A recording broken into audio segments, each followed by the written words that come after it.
বাংলাদেশের সবচাইতে বড় মুনাফিক বঙ্গবীর কাদের সিদ্দিকী। আসলে কাদের সিদ্দিকী না, ও হলো কাদের কাজ্জাব। আজকে মায়ের কবর নিয়ে শপথ করলাম, আজ থেকে জয় বাংলা স্লোগান দেব। তার মানে বোঝা যায় গত 25 বছর জয় বাংলা স্লোগান দেয়নি, এটা তার নাটক ছিল। আসলেও জয় বাংলার লোক। বাংলা স্লোগান এখন গালিতে রূপান্তরিত হয়েছে একমাত্র স্বৈরাচার হাসিনা আর আওয়ামী লীগের লোকের অপকর্মর কারণে। বঙ্গবীর কাদের সিদ্দিকীকে বলতে চাই, জয় বাংলা স্লোগানের জন্য আগে স্বৈরাচার হাসিনার বিচার করো, তাকে ক্ষমা চাইতে বলো, নতুবা এই স্লোগান যেখানেই দেবা জনগণ সেখানেই সাইজ করবে। এ বলেছিল জামাত ইসলাম যদি ভেস্তে যায়, আমি ওই ভেস্তেও থাকতে চাই না। কেরে তুই বলে ভেস্তির যাবো না, তিপ্তের খাবার গেলু কে? আমার বন্ধুগণ, মুসলমান ভাইরা, গভীর মনোযোগ। কোনো দিকে তাকাতাকি নাই, কোনো দিকে নজর নাই। যেই বিষয়টা বোঝানোর জন্য এতক্ষণ পর্যন্ত আপনাদের মধ্যে আলোচনাটা করেছি। মেয়েটি কান্না করে বলে, ইয়া রাসূলুল্লাহ, আমার স্বামী বিদায় নিয়ে চলে গেছে, আমার স্বামী ফরজ গোসল বাকি ছিল, আপনি একটু আমার স্বামীর জন্য গোসলের ব্যবস্থাটা করে দেন। নবীজি সাহাবীদেরকে জিজ্ঞেস করে বললেন, হানজালার লাশটা তোমরা খুঁজে বের করো। হানজালার লাশটাকে গোসল করে কাফন পরাতে হবে। সাহাবীরা পুরো মদিনার মধ্যে খোঁজাখুঁজি করলেন, কিন্তু দুর্ভাগ্যজনক ব্যাপার হলো সবার লাশটা খুঁজে পাওয়া যায়, কিন্তু হানজালার লাশটা খুঁজে পাওয়া যায় না। নবীজির টেনশনটা বেড়ে গেল। সাহাবীরা বলে, ইয়া রাসূলুল্লাহ, আমরা দীর্ঘক্ষণ ধরে খোঁজাখুঁজি করেছি, হানজালার লাশটা খুঁজে পাওয়া যায় না। নবীজি সাহাবীদেরকে বললেন, ভালো করে খোঁজাখুঁজি করো, মরুভূমির মধ্যে খোঁজো, খেজুর বাগানে খোঁজো, উট পাহাড়ের চতুর্দিকে খোঁজাখুঁজি করো।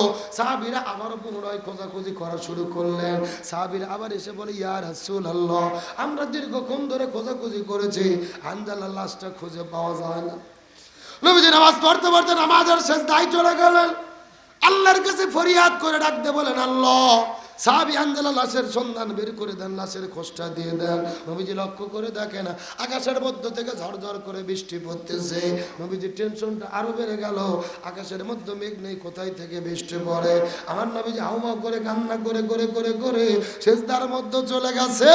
নবীজি আবার যখন কান্না করা শুরু করেছে, আল্লাহর পক্ষ থেকে জিবরাইল আসার পরে বলে, ইয়া রাসূলুল্লাহ, আপনি হানজালার জন্য টেনশন করবেন না, আপনি হানজালার জন্য কান্না করবেন না।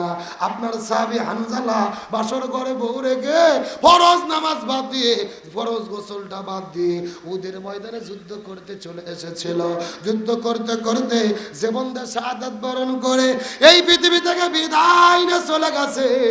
আল্লাহ তাআলা হানজালার উপরে এত বেশি রাজি খুশি হয়েছে, আল্লাহ আসমান থেকে জান্নাতি ফেরেশতা পাঠায়া হাউজে কাউসার আর জমজমের পানি দিয়ে ওই সাহাবী হানজালার গোসলের ব্যবস্থাটা করেছে।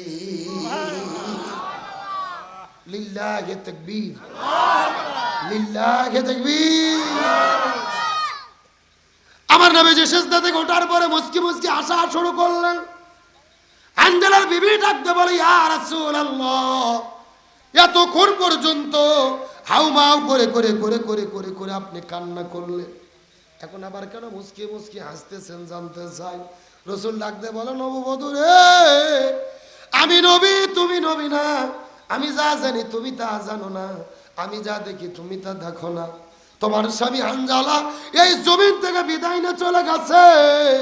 একদিকে ফরজ গোসল বাকি ছিলেন, আর একদিকে 3 ওয়াক্ত ফরজ নামাজ কাজা করেছে, কিন্তু দিন কায়েমের আন্দোলন করে জীবন দিয়ে শহীদ হওয়ার কারণে আল্লাহ হানজালার উপরে এত বেশি রাজি খুশি হয়ে গেছে, আল্লাহ জান্নাতি ফেরেশতা পাঠায়া তোমার স্বামীর জন্য আল্লাহ গোসলের ব্যবস্থাটা করেছে। আমার নবীজি উট পাহাড়ের দিকে লক্ষ্য করলেন। নবীজি দেখতে পারলেন উট পাহাড়ের উপর থেকে, আকাশের মধ্য থেকে একদল সাদা পোশাকধারী খাটুনির মধ্যে একটা লাশ নিয়ে নতুন কাপড়ের মধ্যে মোড়ায়া উদের প্রান্তরের মধ্যে যখন অবতীর্ণ হলো, নবীজি আস্তে করে চলে গেলেন। ওই খাটুনির কাছে যাওয়ার পরে নবীজি লক্ষ্য করে দেখতে পারলেন খাটুনির মধ্যে নতুন কাপড়ের ভেতরে সাহাবী হানজালা ঘুম পাড়তেছে, আর তার মাথার চুলের মধ্য থেকে top top top top top top করে এখনো গোসলের পানি গড়ায়া গড়ায়া পড়তাছে। এ বগুড়া আদমদীঘির মুসলমান গভীর মনোযোগ।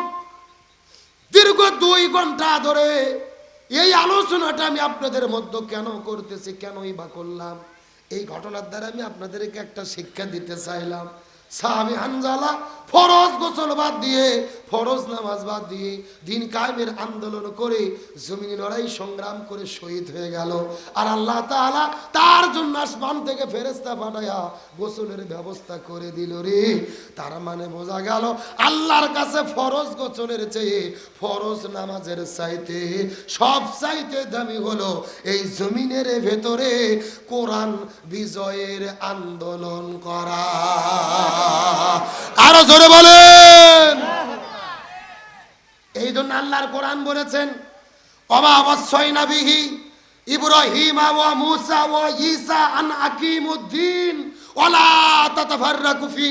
হে পৃথিবীর মুসলমানেরা কান খাড়া করে শোনো, এই পৃথিবীতে হযরতে মূসা, ঈসা, ইব্রাহিম আলাইহিস সালাম আমি যত নবী রাসূল প্রেরণ করেছি সব নবী রাসূলের দায়িত্ব ছিল তারা যেন জমিনে দিন কায়েম করে। ওয়ালা তাতাফাররাকু ফি, তোমরাও যদি মুসলমান হও এই জমিনে দিন কায়েমের আন্দোলন করো, এই ব্যাপারে কোনো দলাদলি করা যাবে না। কার কথা? আদমদীঘির মুসলমান গভীর মনোযোগ। শেষ কথাটা ভালো করে কানের মধ্যে ঢুকানোর চেষ্টা করেন।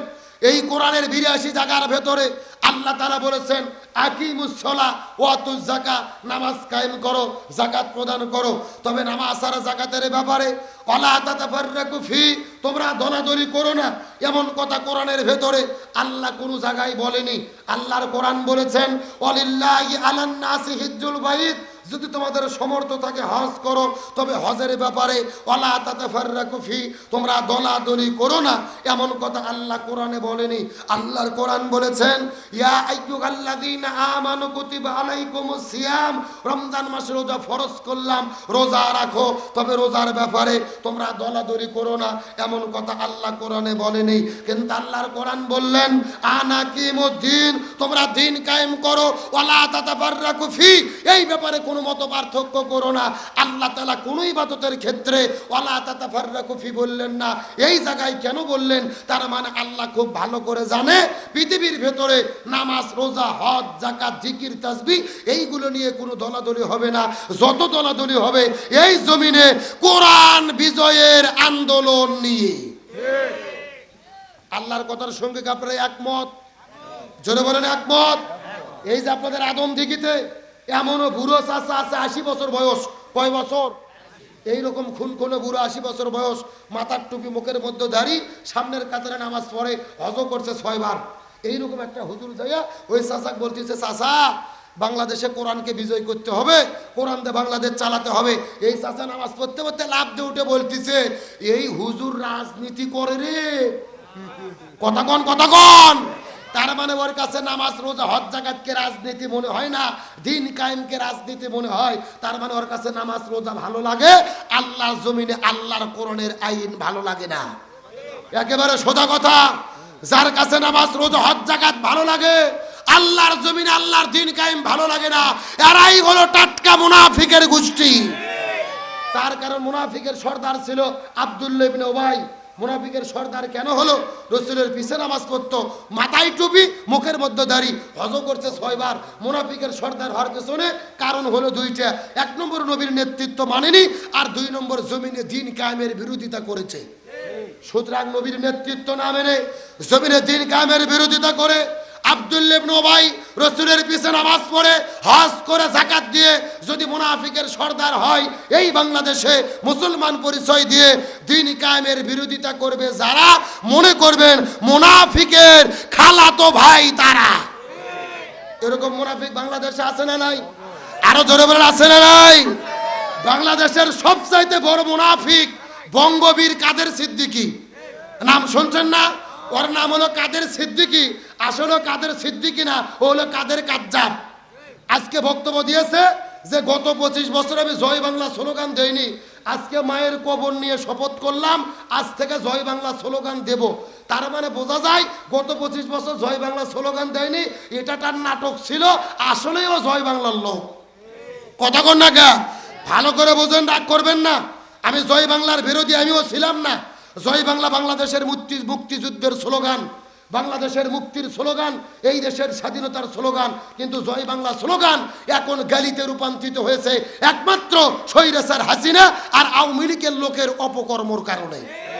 কথা কন না গা, ভালো করে স্বীকার করেন। বঙ্গবন্ধুকে পচাইছে তার মেয়ে হাসিনা, আর জয় বাংলা স্লোগানকে শেষ করে দিয়েছে তার মেয়ে হাসিনা। আল্লাহর কি খেলা! গত 16 বছর আমরা দেখেছি মাথার টুপি মুখোদ্দারি মানে হলো রাজাকার, কি জামাত শিবির রাজাকার, এই মুহূর্তে বাংলা ছাড়। আল্লাহর কি খেলা!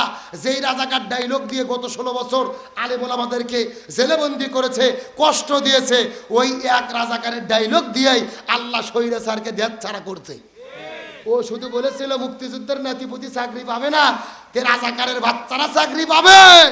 ঢাকা বিশ্ববিদ্যালয় গর্জে উঠেছিল রাতের 2টার দিকে, তুমি কে আমি কে, রাজাকার রাজাকার, কে বলেছে স্বৈরাচার।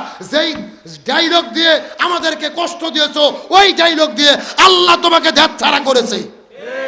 1 তারিখে জামাত ইসলাম শিবিরকে নিষিদ্ধ করেছে, 5 তারিখে তারাই বাংলাদেশ থেকে নিষিদ্ধ হয়ে গেছে। আল্লাহর কোরআনের কথা হলো অমাকারু অমাকার আল্লাহ আল্লাহু খায়রুল মাকিরিন। তারাও ষড়যন্ত্র করে, আল্লাহ কৌশল অবলম্বন করে। কার কৌশল বিজয় হয়? স্বৈরাচার হাসিনা ভারতে যাওয়ার পরে আমেরিকা যেতে চেয়েছে, ভিসা পাই নাই। লন্ডনে যেতে চেয়েছে, ভিসা পাই নাই। কানাডায় যেতে চেয়েছে, ভিসা পাই নাই। কোরআনের পাখি আল্লামা সাঈদী বলেছিল এমন একটা সময় আসবে এই স্বৈরাচাররা পালানোর জন্য ইঁদুরের গর্তও খুঁজে পাবে না। আল্লামা সাঈদী যেই বক্তব্য দিয়ে বিদায় নিয়ে চলে গেছে, তার বক্তব্য 100% মিলে গেছে। সুতরাং বঙ্গবীর কাদের সিদ্দিকীকে বলতে চাই, জয় বাংলা স্লোগানের জন্য আগে স্বৈরাচার হাসিনার বিচার করো, তাকে ক্ষমা চাইতে বলো, নতুবা এই স্লোগান যেখানেই দেবা জনগণ সেখানেই সাইজ করবে। আর একে কাজ্জাব কেন বলেছি? এ বলেছিল জামাত ইসলাম যদি ভেস্তে যায়, আমি ওই ভেস্তেও থাকতে চাই না। অথচ রমজানে জামাতের আমির ইফতারের দাওয়াত দেশে যাই বস থেকে ইফতার খাচ্ছে। কথা কন না গা, কে রে তুই বলে ভেস্তির যাবো না, ইফতার খাবার গেলু কে? কথা কন না গা।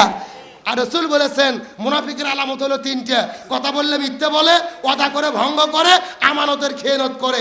18 সালে এই ডক্টর কামাল আর বঙ্গবীর কাদের সিদ্দিকী ষড়যন্ত্র করে জামাত বিএনপি ফুসলে নির্বাচনে নিয়ে গেছে, দিনের কাম রাতেই ছাড়ছে। কথা কন না কে? এটাও ছিল ওদের ষড়যন্ত্র। সুতরাং বঙ্গবীর কাদের সিদ্দিকীকে বলি, প্রকৃতপক্ষে যদি মুক্তিযোদ্ধার সম্মান নিতে চান, আওয়ামী লীগের পক্ষে দালালি বন্ধ, কোরআনের বাংলাদেশ। সুতরাং বাংলাদেশে কোরআনকে বিজয়ী করে ইসলামী আন্দোলনের কর্মী হয়ে এই জমিনে কোরআন বিজয়ী করার পক্ষে কাজ করার জন্য কারা কারা যে আছেন, দুটি হাত আল্লাহকে ধরে দেখান।